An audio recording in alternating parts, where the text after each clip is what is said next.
benevolent associations after it, or at it again. You know, these people, the police department itself is in support of the establishment of a citizens police review board, and the PBA now is saying that they object to that because it somehow would interfere with the rights of police officers to do their duty.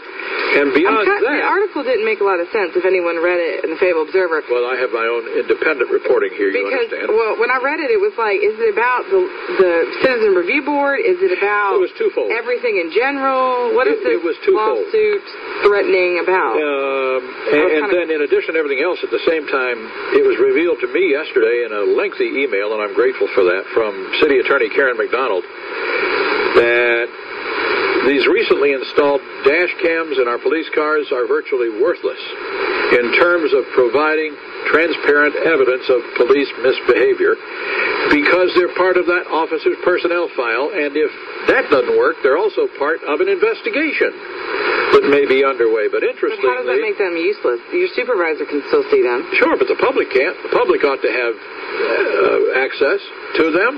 To all of them? Well, to any of them that there might be a question of inappropriate conduct, so yes. The review board would not be able to see questionable or... Yes, they would.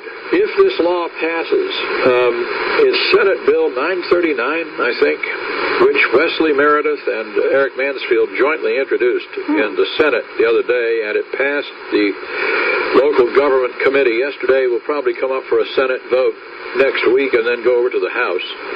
Senate Bill 939 would create the Citizens Review Board and give that board authority to view an officer's personnel file, which is a good thing. Yeah. So the review board, not the general public. That's right. I guess rifling. So the question arises, well, nobody's talking about indiscriminate use or rifling through files, but the question arises, how did the department and the city council authorize the release of the video the other day of Officer Ketchum's conduct in that traffic stop by you'll recall, the citizen alleged that Ketchum had used an inappropriate epithet, and it was proven that he had not, and that's why they released the video, because they wanted the public to see that it was a scurrilous charge.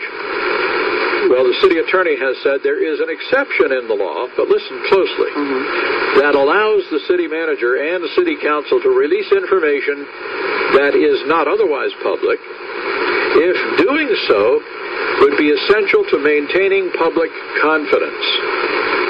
So under that part of the law, the city attorney advised city council, go ahead and release Ketchum's video because public confidence in his conduct has been called into question. And by releasing the video, it calmed everybody and determined that it was a scurrilous charge. And now the PBA says that guy that made the charge ought to be charged with filing a false police report. Well, he didn't file a police report. He made a personal accusation. There's a difference. But anyway, what if there was a case of police misbehavior in which an officer, I'm saying what if, in which an officer roughed somebody up and during the course of a traffic stop, just took inappropriate physical force against the motorist. The motorist filed an allegation against the officer, and the council declined to release the video. It's a discretionary authority given city council if there's a question of maintaining public confidence. So if the council declined to release it, nobody could see it. It therefore does not provide the transparency that council said was worth spending $1 million to achieve by putting these cameras in 200 patrol cars. Well, I mean, that's kind of a double-edged sword. It can be. You don't want... But it ought to cut both ways, to use your metaphor. But why would the citizen... Well, but the Citizen Review Board is who you're giving your third-party faith to and saying... The question then arises is... Once the Citizen Review Board, of course, we don't even have one yet, but assuming that we will get one, like Winston-Salem, Charlotte, Durham, and Greensboro have, typically this is the way it's done. The Review Board is named by either the city manager or by the council. I'd like to see a panel of half a dozen people at least. If it gets too big, it won't work. If it's too small, it won't work. I'm thinking half a dozen people appointed by the council. They can decide in closed session among themselves who ought to be named to the board.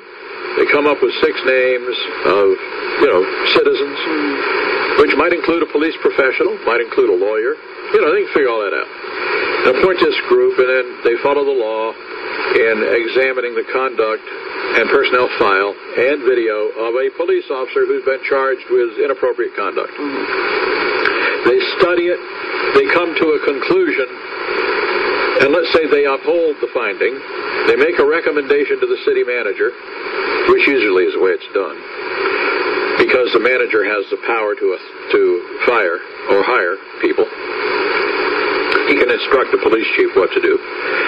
So let's just say that that recommendation is made to the city manager, and the city manager upholds the finding, and the officer is let go or whatever.